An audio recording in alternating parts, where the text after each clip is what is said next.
Once upon a time, there was a king and her daughter, Princess Snow White.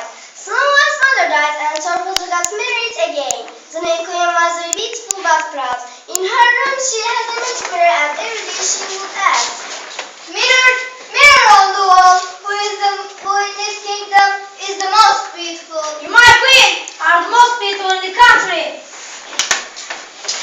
Meanwhile, Snow White kept growing up and becoming more beautiful. One day the queen asked her magic mirror, "Mirror, mirror on the wall, who is the most beautiful in the kingdom?" You, my queen, are very beautiful, but Princess Snow White is more beautiful than you. Then the queen thought of Snow White and one day he called a huntsman. "Take Snow White to the forest and kill her, and to the frog bring me her heart." I will do so, my queen. The huntsman took Snow White to the forest and he wanted to kill Snow White. Oh no, please sir, don't kill me.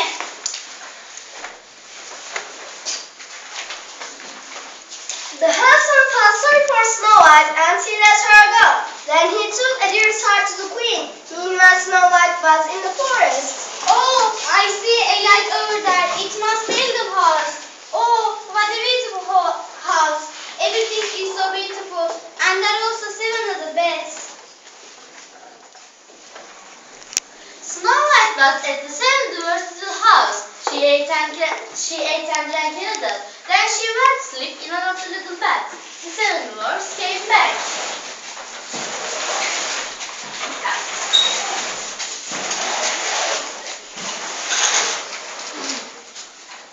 Oh, who has been sitting in my chair? Who has been eating from my plate? Who has been eating my bread? Who has been eating my soup? Who has been drinking from my cup?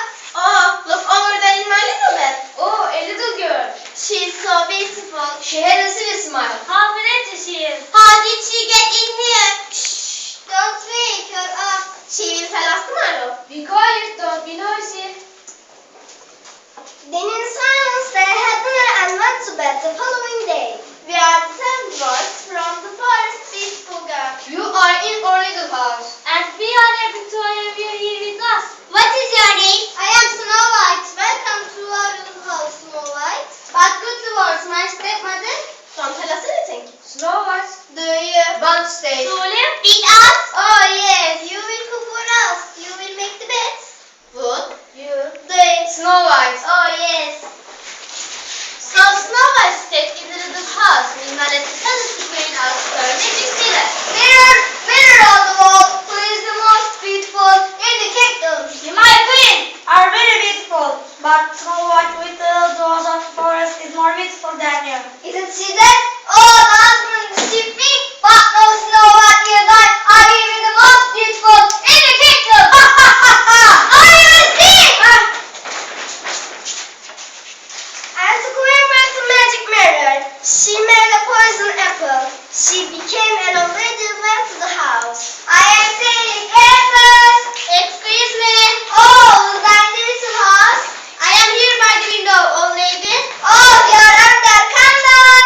I can't, good old lady. Little dwarfs don't let me. Come down. They will not know. Besides, I'll give you an apple. I can't. Come on, little girl. You don't trust an old lady. Okay. Look at this beautiful apple. Yes, old lady, but Come on, take it. I give it to you. thank you, old lady. Ha ha ha ha! It's lost! It's lost! Snow White is dead! I am the most beautiful in the kingdom!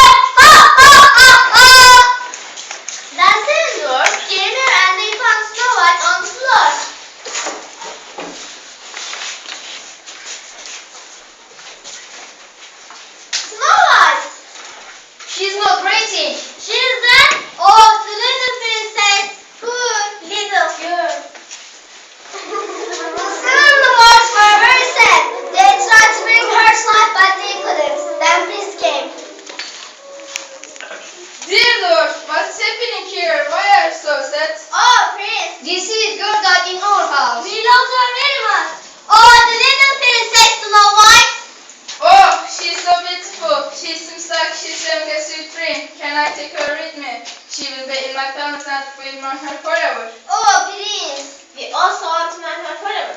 You can all come with me. We will always be by her side. But Thunder, what's telling Snow White look up?